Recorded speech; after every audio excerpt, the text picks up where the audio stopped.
Okay, folks, so I've decided to respond to some of your comments about how to thread your Shark Euro Pro. If you like this video, please give it a thumbs up, and I will be sure to keep posting as many videos about this little guy as possible. So the first thing I want to say is just that I've included a red thread just to show you the path of each direction of the thread, and in the next video I'm going to show you how to thread each point. So let's get started. So let's take apart this thread and put it back together. So the first thing is I'm going to remove this thread piece. And you can find this in the separate pieces that came with the sewing machine itself. And it's like a thread stick or thread holder. And it's basically holds any kind of thread that's in your original spool. So we'll just take that apart. And now I'm going to remove the thread. And we're going to start from the beginning. So first things first. We put this through, clasp it on tight. The first thread goes into number 1, all the way in there.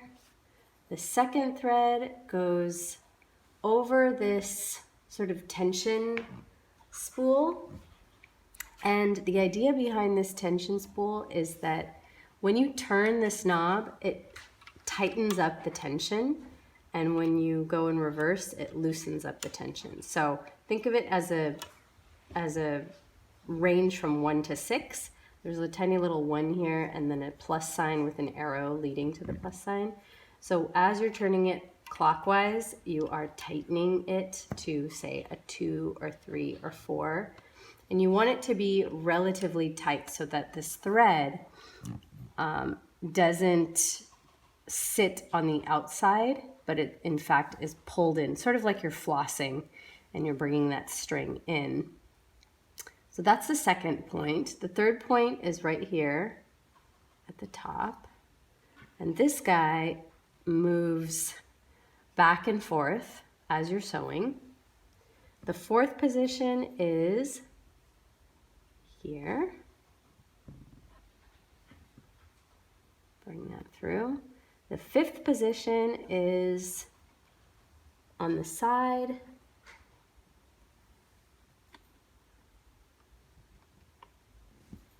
Pull that through. And the last position is through the actual needle itself.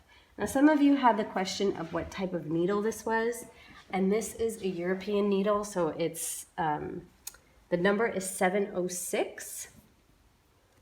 Another little trick when you are threading your needle is that instead of sort of licking the top of the thread, the end of the thread, what you do is you lick your finger and then smooth the back of the needle. What that does is that electric energy gets kind of dissipated, and the thread itself will be attracted to the back of that thread.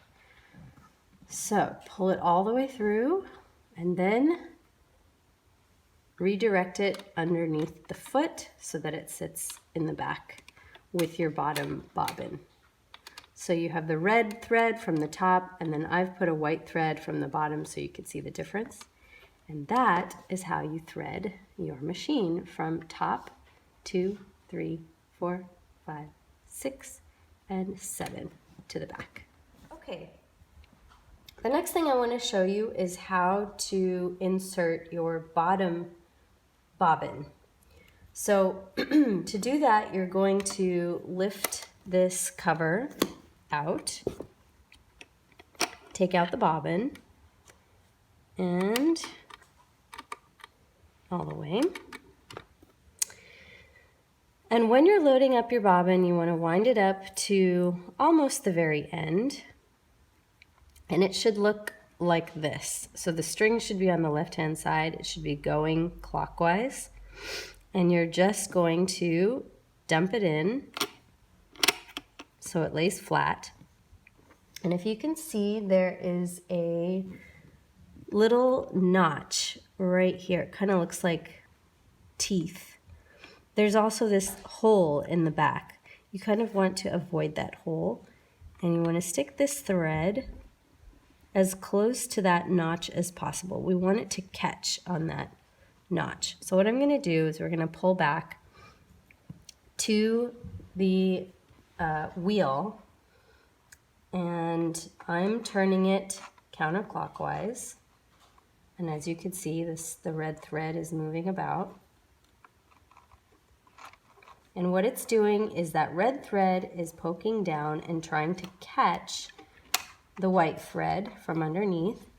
So as you can see, it's completely made around all the way down, and I'm just pulling on this red thread, and what that does is it lifts out that bottom white thread. We're going to do that again so I could show you real close. So again, wind it up, put the bobbin in, line it up so that it hits in the middle of that tooth, between those two teeth. And I'm going to hold on to the red thread, the top thread in the back, and you'll see how it's going to catch that white thread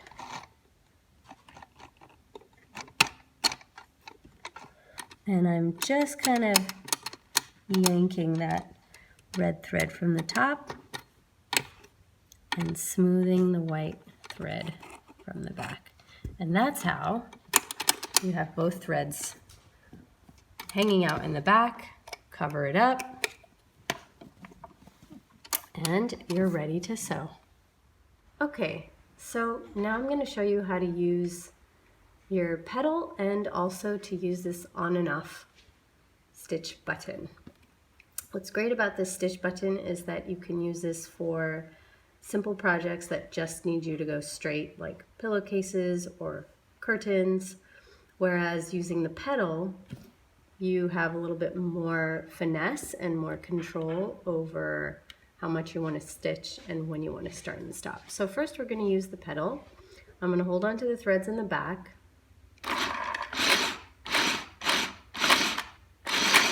As you can see, I've been just kind of lightly stepping on the pedal and it's moving forward.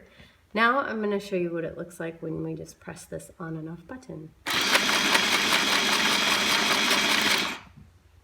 Okay.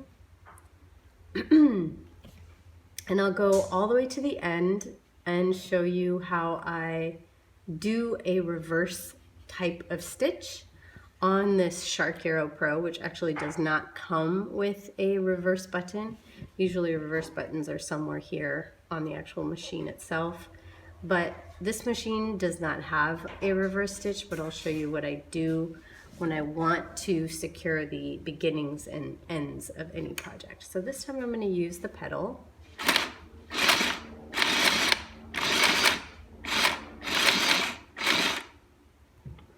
And so here I'm going to make sure that the needle is down, pick up the foot, turn it around, drop the foot, and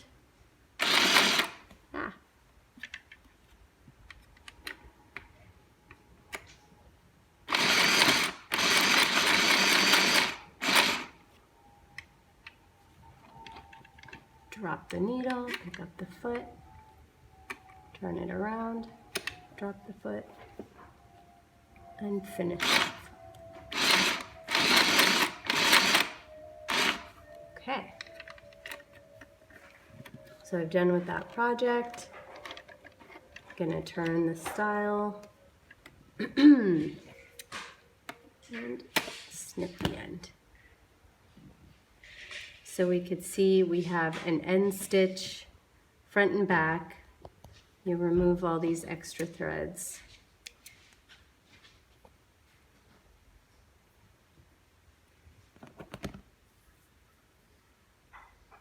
And that's a stitch.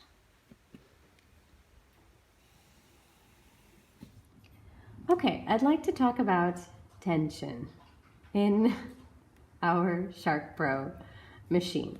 So we have a knob that says 1 with an arrow to a plus sign. If you turn it clockwise, the tension gets higher and higher from a range of say 1 to 6. If you turn it counterclockwise, it loosens up the tension back to say 0. The idea is that you want to have your thread fit snug in between these two discs that are facing back to back.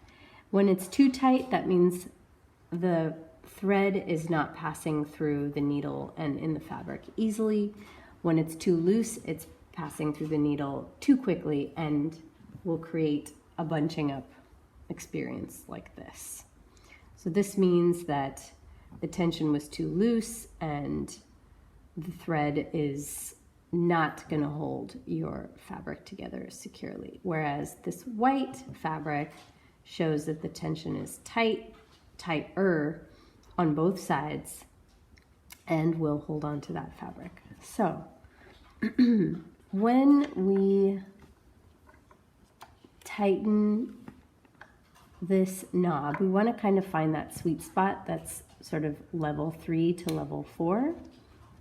And what that means is, does that red thread, that overhead thread, pass through relatively easy? So if I want to pull on this thread, it's kind of making it difficult, so I'm going to loosen this tension a little bit. And now the thread is passing through pretty easily, which is good. So to test that out, I'm going to turn this around, put the presser foot down, and I'm going to press the on and off button.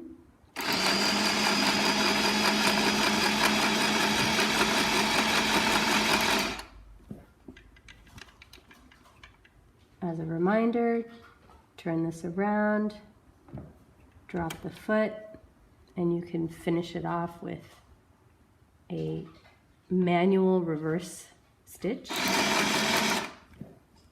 Make sure the needle is down, lift it up again, and finish it off. Okay, so we'll lift this up. And here you can see that the tension is pretty neat.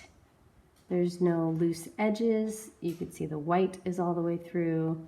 The red is all the way through. I put a little zigzag so you can see how I finished off the edge.